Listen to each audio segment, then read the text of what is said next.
Hi hello friend, कैसे हैं आप लोग। और उम्मीद करते हैं कि आप लोग बहुत ही स्वस्थ होंगे, बहुत ही अच्छे होंगे। तो आप लोग अपने स्वास्थ्य पर जो है विशेष तौर पर ध्यान रखिएगा, ठीक है। तो आज जो हम चर्चा करेंगे वो आईपीसी की धारा 34 और 149 यानी कि आईपीसी की धारा, इन्हीं दोनों पे चर्चा करेंगे। तो इससे पहले हमने जो पिछले क्लास में हमने पढ़ाया था आईपीसी की धारा 141, आईपीसी की धारा 142 और आईपीसी की धारा 143 और आईपीसी की धारा 144। तो उस पर जो है थोड़ा सा जो हमने पढ़ाया था उस चीज़ को अपने दिमाग में एक बार लाइएगा। जब तक उसको हम थोड़ा सा नहीं बताएंगे तब तक ये बातें आपको समझ में नहीं आएंगी, ठीक है। तो इसलिए जो है इस पर जो है सबसे पहले चर्चा करने से पहले आपसे निवेदन है कि हमारे यूट्यूब चैनल एकिलो जुडिशरी सक्सेस पर जो है आप लोग जाकर लाइक शेयर एंड सब्सक्राइब करेगा और बेल आइकन की घंटी जो है दबाना मत भूलिएगा, ठीक है। जिससे कि जो भी चीज़ आज हम क्लास ले उसका वीडियो का नोटिफिकेशन जो है सबसे पहले आप तक पहुँचे, ठीक है। और एक बात ध्यान रखिएगा, और जैसे ही आपको नोटिफिकेशन मिल जाए तो आप लोग जो है आईपीसी का बैलेट, कॉपी और पेन, ये तीन चीज़ आपके पास होना चाहिए, ठीक है। और उसके बाद हमने जितनी बातों को इसमें दर्शाया है सेम टू सेम एकदम ऐसे ही अपनी कॉपी में उतार लेंगे, ठीक है। और एक बात ध्यान रखना है, जब हम सारी बात को रिलेट करते हुए आपको जिस धारा पे चर्चा करें तो आपको उसी धारा पे जाकर जो इम्पोर्टेंट होगा उसको आप अंडरलाइन करते हुए चले जाना है, ठीक है। चलिए अब आते हैं अपने मुद्दे को लेकर। देखिए आईपीसी की धारा 149 ये लागू जो है तभी होगा जब धारा 143 लागू हो, ठीक है। अब ध्यान रखिएगा कि धारा 149 किन बात को लेकर चर्चा करती है,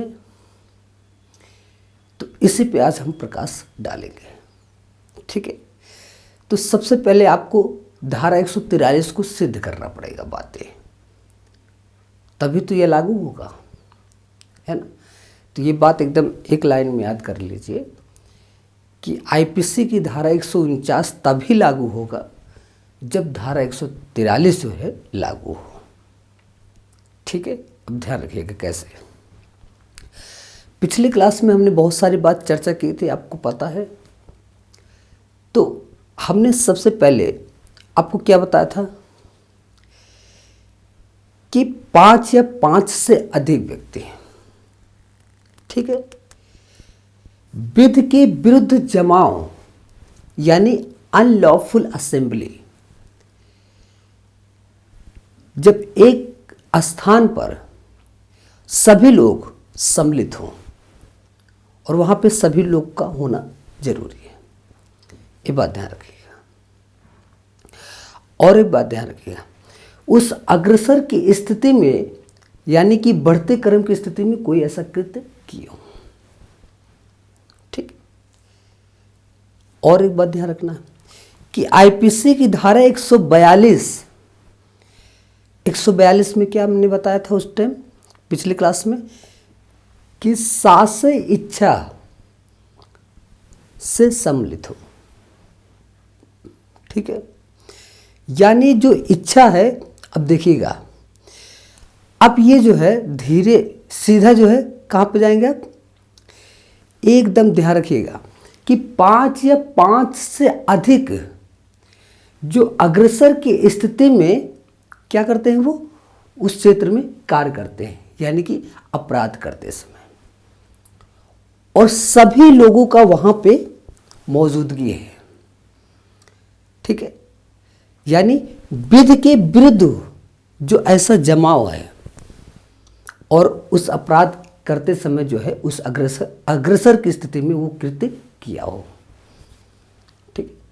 यानी कि ध्यान रखिएगा आईपीसी की धारा 142 में कि जो शास्य इच्छा से सम्मिलित है उसमें, यानी सम्मिलित होना यानी कि उस कृत्य में ऐसा कार्य किया हो, तो आप क्या मानेंगे कि उन 5 या 5 से अधिक के जो विधि के विरुद्ध जो ऐसे जमाव हुआ है, वो भी विधि के विरुद्ध जमाव हुआ है, यानी कि अनलॉफुल असेंबली। ठीक है, अब वहां पे यानी कि उसके सदस्य हुए। अब सदस्य मात्र, ध्यान रखिएगा, सदस्यता मात्र जो है अब क्या हुआ, यानी कि दंड नहीं होगा। अब ये कहाँ जाएगा, आईपीसी की धारा 143 में जाएगा। एकदम ध्यान रखिएगा, आईपीसी की धारा 143 में जाएगा, यानी कि उसमें दंड नहीं है, सदस्यता मात्र।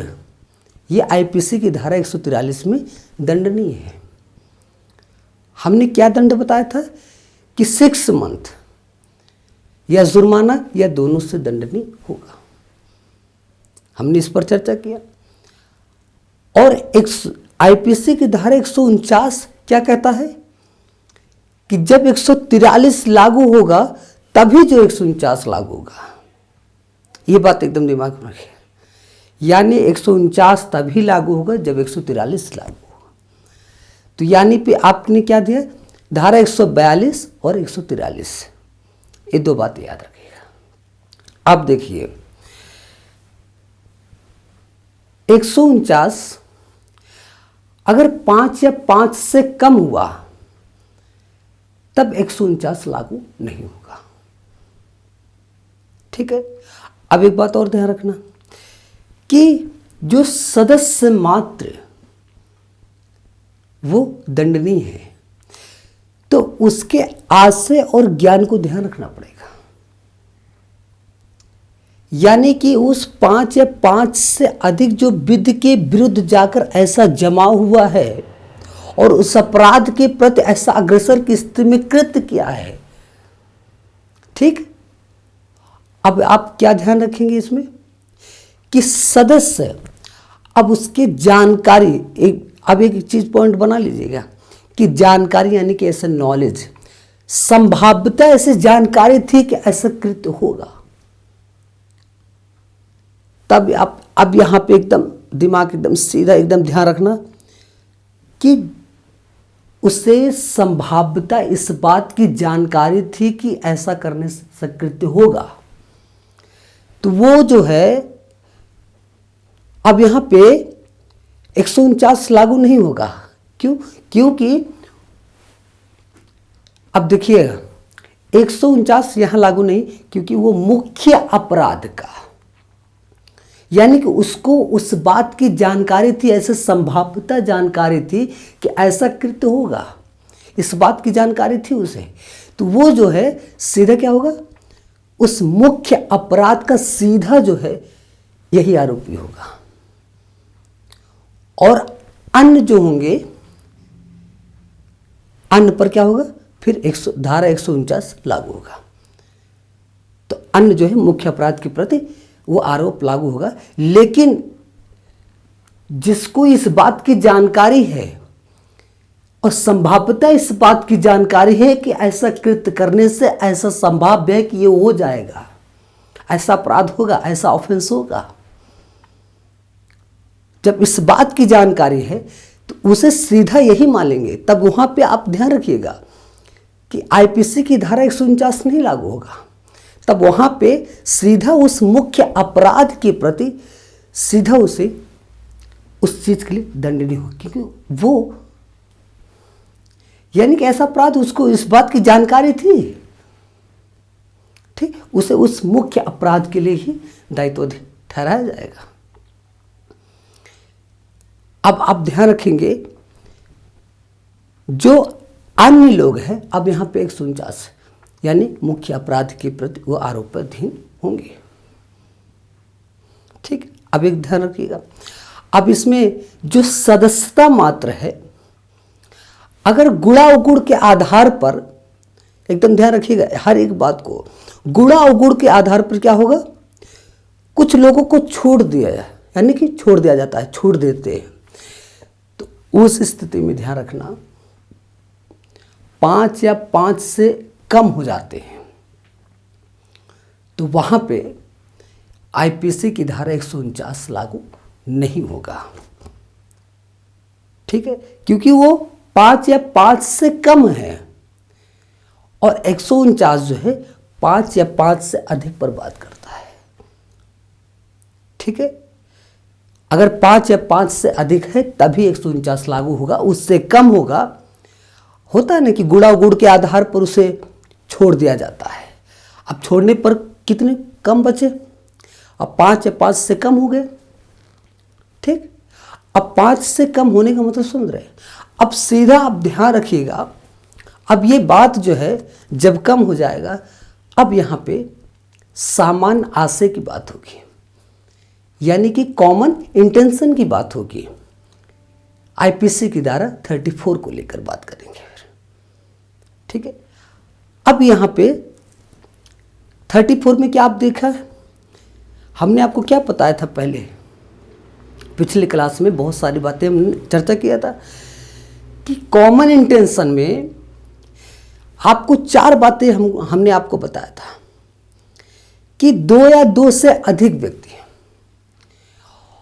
और उसमें कंसेंट हुआ हो, ऐसी सहमति हुआ हो उस अपराध को कारित करने के लिए। ध्यान रखिएगा, 34 की भी बात कर रहे हैं, जब इसको हम रिलेट कर रहे हैं इसको आपको बताने के लिए, तो उसमें आप क्या ध्यान रखेंगे कि 2 या 2 से अधिक और कंसेंट हुआ हो किसी अपराध को कारित करने के लिए, और इस आशय से उस कृत्य को कारित करे, यानी अब इसमें इंटेंशन भी आ गया। ठीक है, अब उस आशय से ऐसा कृत्य कारित किए। अब एक बात और ध्यान रखना कि नॉलेज का, यानी कि उस बात की संभाव्यता जानकारी है कि इस अगर ऐसा कृत्य करेंगे तो ये होना संभाव्य है, ऐसा अपराध होना संभाव्य है। ठीक है, यहां पे क्या होगा कि नॉलेज की बात कर रहा है। और एक चीज देखिए, अब चौथे पॉइंट पे क्या याद रखिएगा, एक दूसरे के संपूरक के रूप में क्या करते हैं, हेल्प करते हैं, सहायता करते हैं। तो आपने क्या 4 पॉइंट देखा है 34 में कि सहमति, सहायता और आशय और जानकारी। अब यहां पे जब गुणा अवगुण के, अब आईपीसी 149 में यानी कि गुणा अवगुण के आधार पर अगर कुछ लोगों को छोड़ दिया जाता है, उनको छोड़ दिया जाए, तो उस पर क्या होगा कि 5 से कम हो गए। अब यहां पे सामान्य आशय की बात करेंगे, अन्यथा क्या बात करेंगे फिर, अगर सामान्य आशय के होने के अन्यथा उसके बाद क्या बात कर सकते, यानी कि आईपीसी की धारा 120 का जो 120A को लेकर बात करती है, यानी षड्यंत्र को लेकर बात करती है। तो आपको यही बात ध्यान रखिएगा पिछली बात को कि अन्यथा ये सिद्ध किया जाएगा। ठीक है, तो ये बातें क्लियर हो गई। ठीक है, अब आप देखिएगा, आपको डिफरेंट बताते हैं। आईपीसी की धारा 34 यानी कि धारा 34 और आईपीसी की धारा 149। ठीक है, अब इसमें आप दोनों को हम डिफरेंट करके बताते हैं, एकदम ध्यान से सुनिएगा, क्योंकि क्वेश्चन ये इंपॉर्टेंट है, एग्जाम की व्यू से बहुत सारी समझ ली, बहुत ही इंपॉर्टेंट है। ठीक है, और एग्जाम की व्यू से बहुत ही बेहतर काम करेगा ये चीज़ हमने जो बनाया, इसको भी आप उसको नोट डाउन कर लीजिएगा। ठीक है, अब देखिए एकदम अब ध्यान मग्न होके सारी बात को सुनिएगा। अब हम 34 की बात कर रहे हैं और 149 की बात है।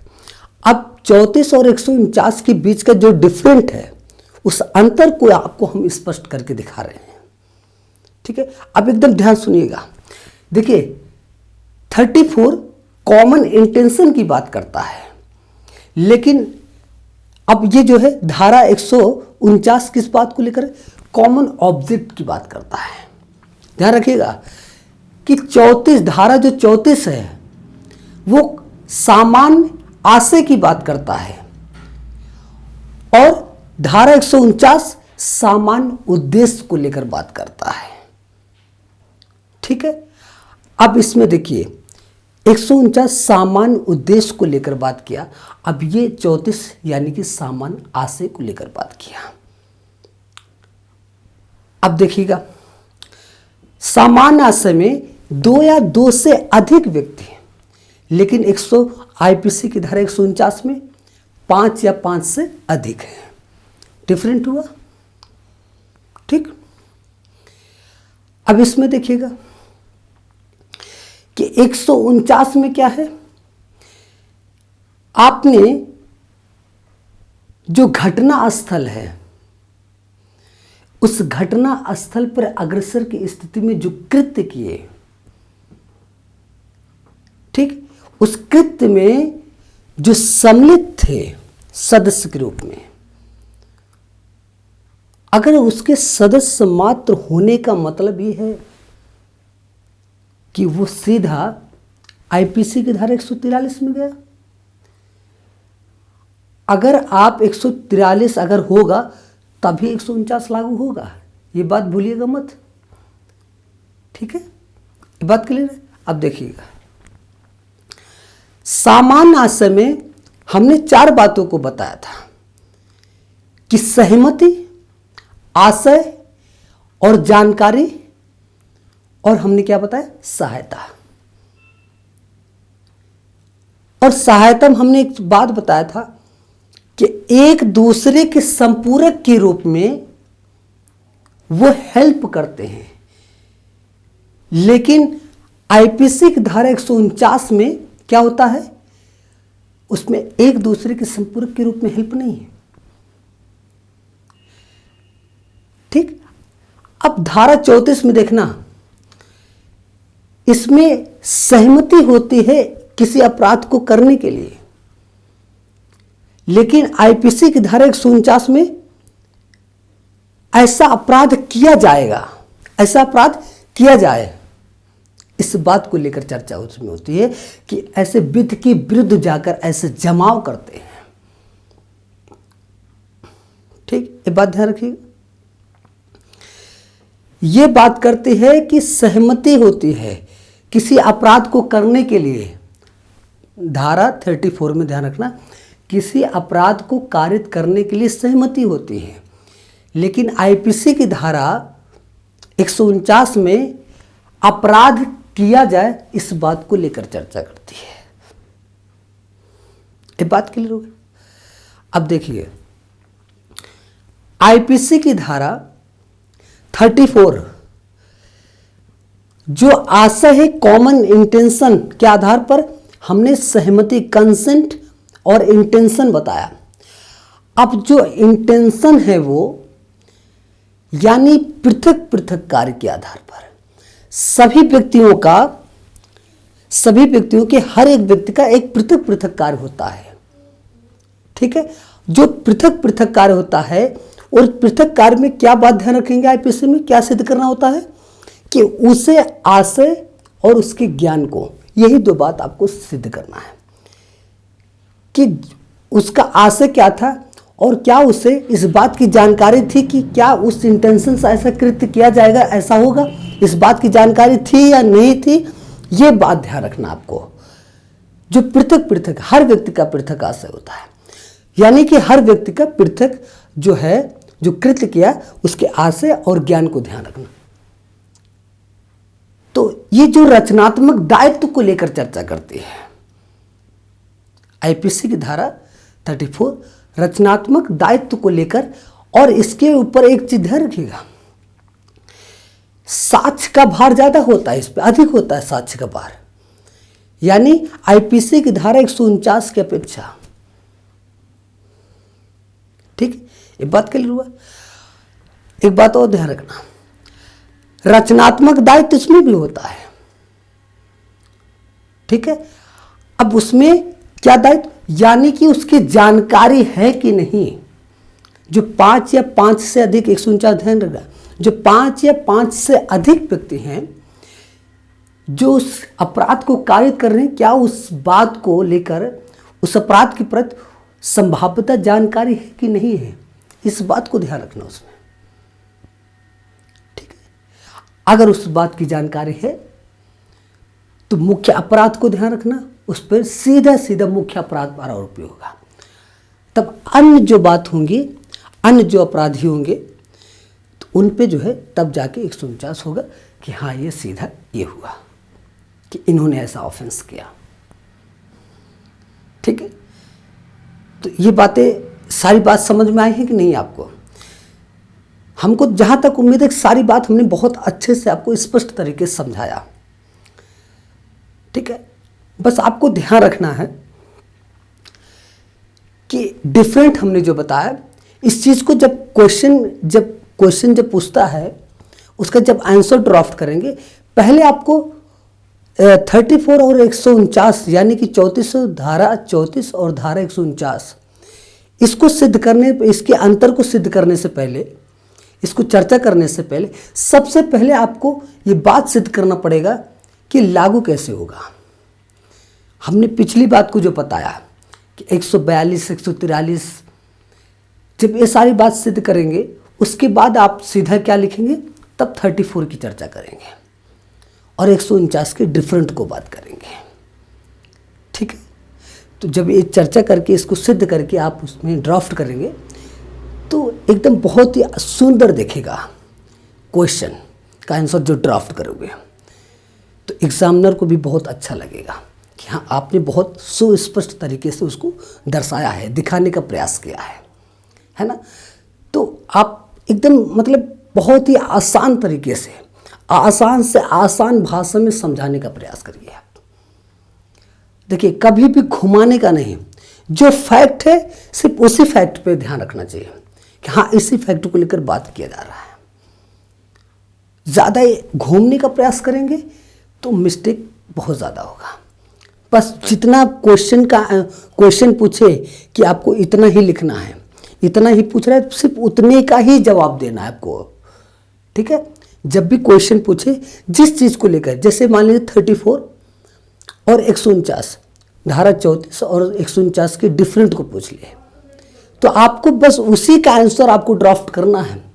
तो पिछली बात को भी आपको इसमें स्पष्ट करना है, उसके बाद जो है जो आपको डिफरेंट को क्लियर करना है कि आपको स्पष्ट तरीके से उसको समझाना है। ठीक है, तो वो चीज़ आप उसमें दर्शाएंगे। ठीक है, तो ऐसा नहीं, डायग्राम आपको देखिए जितनी बातें हमने इसमें स्ट्रक्चर तरीके से बनाया है उसको आप दिखा सकते हो उसमें हाँ ये चीज़ें हैं। समय आपके पास देख लेना चाहिए, जैसे कितने समय में क्या करना है। हम देखिए आने वाले क्लास पे हम आपको एक क्लास में सिर्फ इसी को लेकर चर्चा करेंगे, कितने मिनट में कौन सा क्वेश्चन कैसे करना चाहिए, कितने शब्द को लिखना है, कितने नहीं शब्द लिखना है, तो उन सारी बात को हम चर्चा करेंगे। ठीक है, तो इस चीज़ को हर एक बात को बहुत ही ध्यानमग्न होकर सारी बात को समझा करिए। हम जितनी बात बताते हैं कभी वो एग्ज़ाम के ये कहिए कि नहीं मिलेगा, हर एक बात आपको अच्छा, बस आप ध्यान से सुनेंगे सारी बात को, जिस तरह से हम लिखाते हैं सारी बात को उसको लिखते जाइए। देखिए ये बातें हम इसलिए लिखा देते हैं, इसमें सारी बात को इसलिए दर्शाते हैं कि जब भी एग्ज़ाम आएगा उसमें 1-2 मिनट भी अगर आपने सरसरी निगाह से भी देख लिया तो एग्ज़ाम की व्यू से बहुत ही बेहतर काम करेगा। जब भी आंसर लिखेंगे ना आप, जब भी ड्राफ्ट करेंगे क्वेश्चन का आंसर, तो सारी बात जब लिखेंगे तो आपको दिमाग में आता चला जाएगा और वो सारी बात उसमें इंगित कर देंगे और बहुत बढ़िया तरीके से उसको दर्शाते हुए दिखाएंगे और बहुत ही सुस्पष्ट तरीके से दिखाना है, जैसे एग्जामिनर क्या हो, एग्जामिनर प्रभावित हो जाए और नंबर अच्छा दे आपको।